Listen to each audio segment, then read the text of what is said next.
ఆచి చికెన్ మసాలా. ఇరాన్తో యుద్ధం జరుగుతున్న నేపథ్యంలో ఇజ్రాయెల్ ప్రధాని బెంజమిన్ నెతన్యాహు సంచలన వ్యాఖ్యలు చేశారు.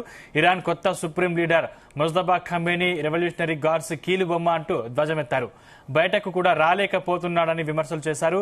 ఇజ్రాయెల్ దాడుల్లో ఇరాన్కు చెందిన టాప్ న్యూక్లియర్ సైంటిస్ట్ మరణించారని తెలిపారు.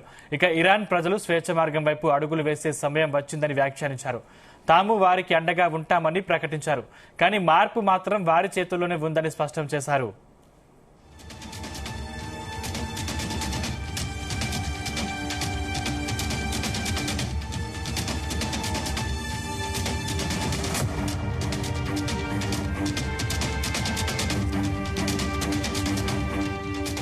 మరోవైపు ఇజ్రాయెల్ దాడుల్లో మరణించిన సుప్రీం నాయకుడు అలీ ఖమేనీ సతీమణి ఇంకా బతికే ఉన్నారని ఇరాన్ జాతీయ మీడియా వెల్లడించింది. ఫిబ్రవరి 28వ తేదీన అలీ ఖమేనీ నివాసంపై 30 బాంబులు వేసింది ఇజ్రాయెల్. ఈ సంఘటనలో అలీ ఖమేనీ అక్కడికక్కడే మృతి చెందారు. ఆయన కుటుంబ సభ్యులు కూడా మరణించారు. ఈ సంఘటనలో గాయపడిన ఆయన భార్య చనిపోయినట్లు ముందు వార్తలొచ్చాయి. అయితే తాజాగా ఆమె బతికే ఉన్నట్లు ఇరాన్ మీడియా వెల్లడించింది.